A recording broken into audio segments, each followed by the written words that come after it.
Bueno, muy bien, lo habíamos anunciado. La arquitecta María Eugenia Bielsa, precandidata a gobernadora en la provincia de Santa Fe por el Partido Justicialista y más, podríamos decir. Es la interna del PJ, pero la idea es que vaya más allá, ¿no? En la interna del PJ hay partidos aliados que se han incorporado al frente, sí, efectivamente. ¿Es un regreso a la política? ¿No te había sido nunca de la política? ¿Es activar definidamente?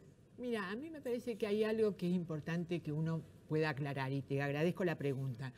En realidad hay una confusión y yo creo que, no sé si en el microclima político, en los medios o también en la sociedad, que uno no tenga un cargo no es que no esté en la política. Y la verdad que para mí siempre fue saludable esto de ir y venir, ¿no? De a veces no ocupar un cargo.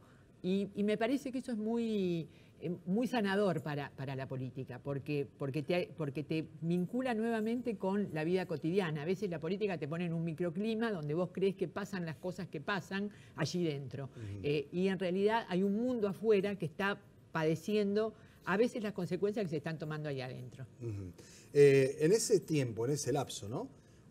Pasaron cosas, diría Macri, ¿no? Bueno, pero pasaron de las otras también, ¿no? De las que están pasando, de las tormentas y todos esos fenómenos climáticos que se aplican que son a la explicación de la política. Para los arquitectos son fatales, sí, me imagino, claro, los días de lluvia es mortal. Los días de lluvia no dormís cuando sos claro. arquitecto. Bueno, en el caso del ingeniero Macri es una manera de explicar lo que no se puede explicar de otro modo, hablando del mejor equipo de los últimos 50 años, de lo que pasó. Será. Sí, de Cardenal Newman debe ser. Pero de lo que pasó en el exterior, en otros lugares.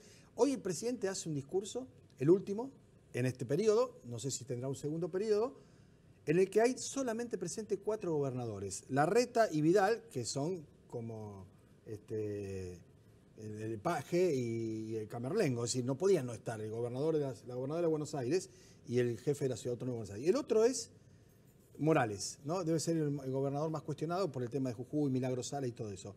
Y el que estaba allí y nadie se explica, porque me parece que nos olvidaron de avisarle, es Gustavo Bordet, el gobernador de Entre Ríos. Claro, los otros 20, ninguno, ni Urtubey, ni Lipsi, ni algunos que se acercaron y se alejaron, ni Cornejo de Mendoza. Es un dato.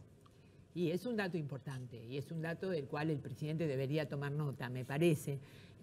Pero más que tomar nota de la ausencia de la política, me parece que el presidente tendría que tomar nota de lo que pasa afuera, ¿no? Por ejemplo, yo cuando tomó la posición que tomó respecto de Venezuela, de un país amigo, y además rompiendo aquel viejo tratado Drago, que desde 1906, digo, me parece que podría haber mirado qué está pasando en Argentina, ¿no?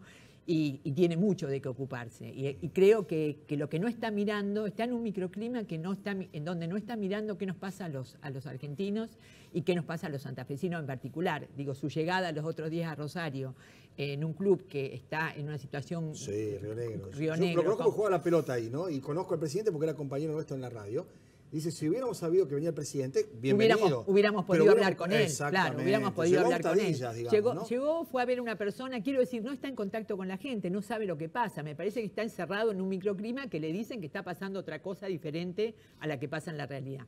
Bien, el peronismo en algún momento acompañó, y cuando digo el peronismo por ahí es demasiado amplio lo que estoy diciendo, ¿no? Algunos sectores. Eso te iba a decir, ¿no? Bueno, en algún momento ese peronismo recapitula, vuelve para atrás y manda que sus 15 o 14 gobernadores que tienen no vayan, por ejemplo, hoy. Digo, ¿cuál es la esencia, cuál es la posición del peronismo para después venirnos a la provincia, ¿no? Porque quiero decir, tu adversario es un senador que en su momento, por ejemplo, votó los fondos buitres. Bueno, hubo muchos peronistas que acompañaron, o una cantidad de peronistas que acompañaron a este proyecto y creyeron en este proyecto. También los hubo socialistas, sí, quiero decir que no es solamente... Sí, hasta que se enteró que no había reelección, estaba ahí, que miraba y lo veía. No quiero decir que sea una confusión solo del peronismo. No, yo no sé si es una confusión. Yo entiendo que la expresión de lo que sucedió hoy tiene que ver con lo que se trató ayer en la mesa política del PJ, donde el presidente sacó por decreto una serie de modificaciones a los reglamentos electorales, sí, y que además fue fuertemente repudiado por el PJ. Me da la impresión de que probablemente esa decisión se haya tomado ahí porque en realidad no se cambian las reglas en la mitad de juego. Y por el otro lado, porque también ha cambiado reglas respecto de cómo va a ser el escrutinio, y creo que en eso tenemos que estar muy atentos. Sí, acá hay un dato que es bárbaro.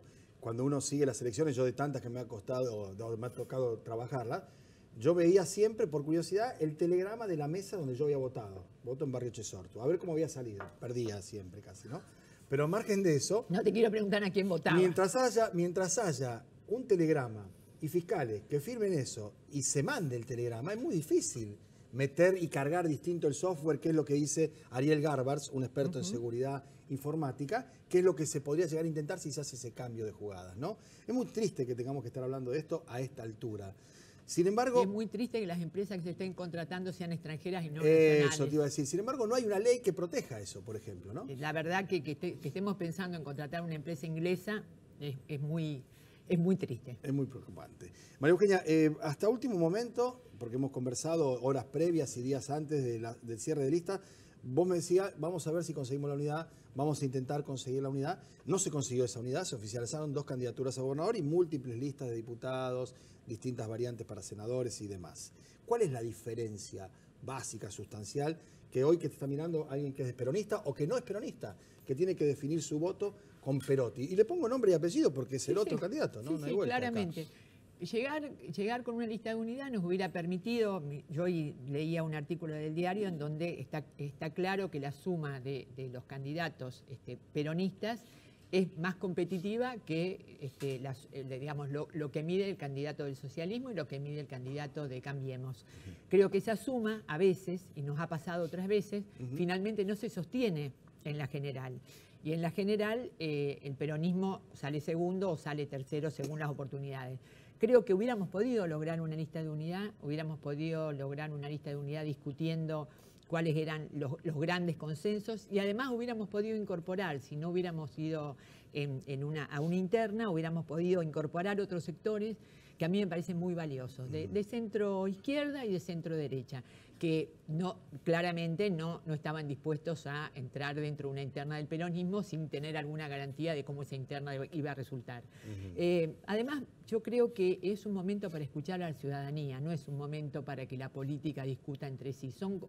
Yo creo que algo raro nos está pasando a los políticos, que no terminamos de entender lo que la sociedad está diciendo. La sociedad está diciendo, miren, únanse para ocuparse de nosotros, no únanse por ustedes, o únanse para ocuparse verdaderamente de los problemas que tenemos nosotros. Y bueno, eso no pudo ser.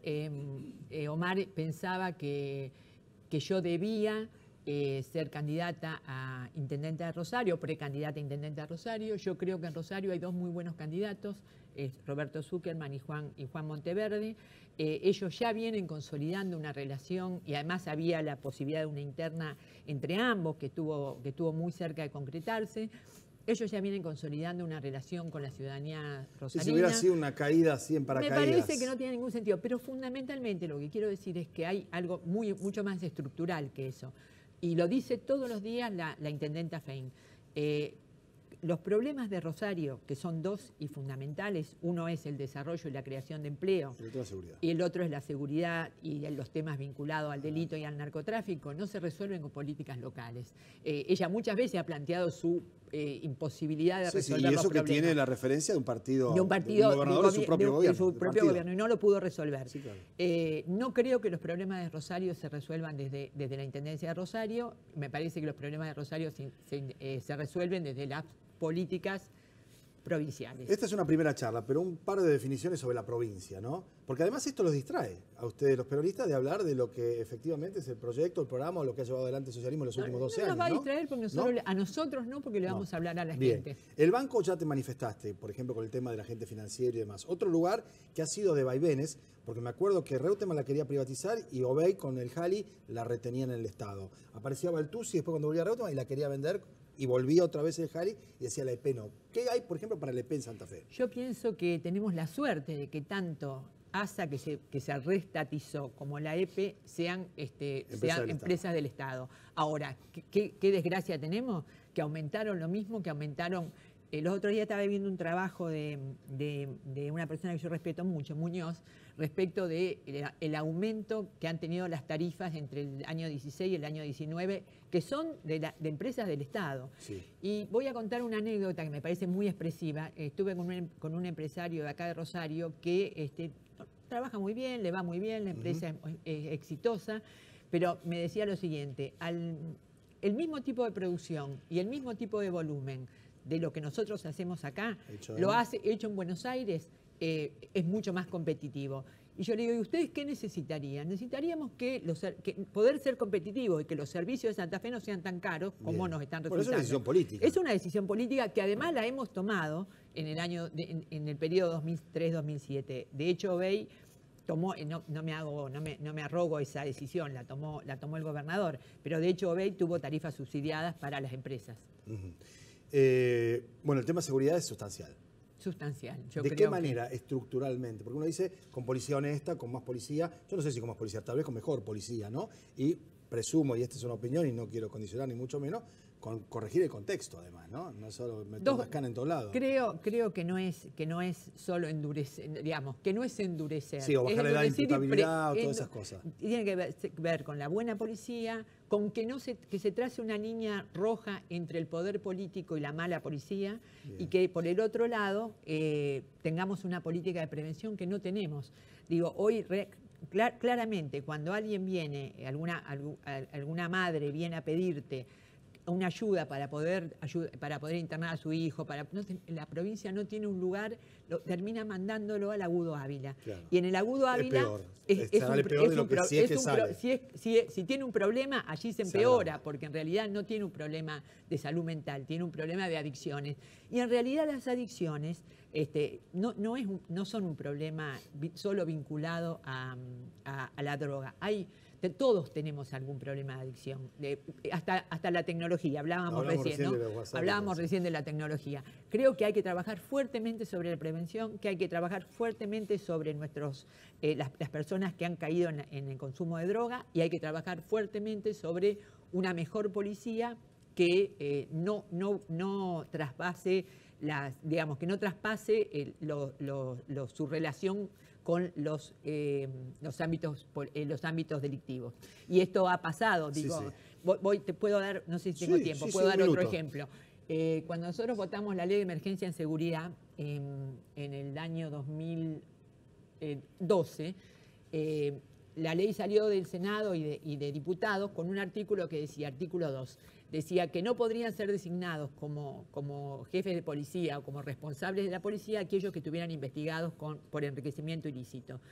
En ese momento, Bonfatti, que era gobernador, creó un neologismo, porque no existía hasta el momento, que después quedó para siempre, que significa veto propositivo. Sí, que quiere decir que vos legislás, después va al Ejecutivo, el Ejecutivo lo cambia y lo manda de nuevo y ahí sale. ¿Y qué dijo Bonfatti?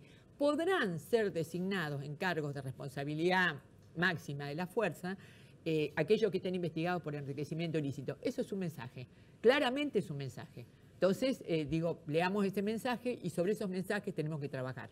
Primera charla, vamos a hacerla otras veces, unas cuantas, si es posible, de aquí hasta las internas, por lo menos. Todas las que quieras. Muchísimas gracias. Muchas gracias a vos. Nos vamos a la pausa. Cuando volvamos estará aquí Jorge Boazo, ex concejal casi vitalicio de la ciudad, 20 años concejal, dicen que 20 años no es nada. Siempre por el voto, ¿no? Que es ahora candidato a intendente, por supuesto, por supuesto. Lo veo ya... Y feliz la mirada. Sí, mirá, hincha de Newell, el hombre también tiene sus cosas, ese es un punto de contacto. Tal vez, no digo el único, María Eugenia, pero es un punto de contacto importante. No comments, como dicen los americanos. A la pausa y venimos.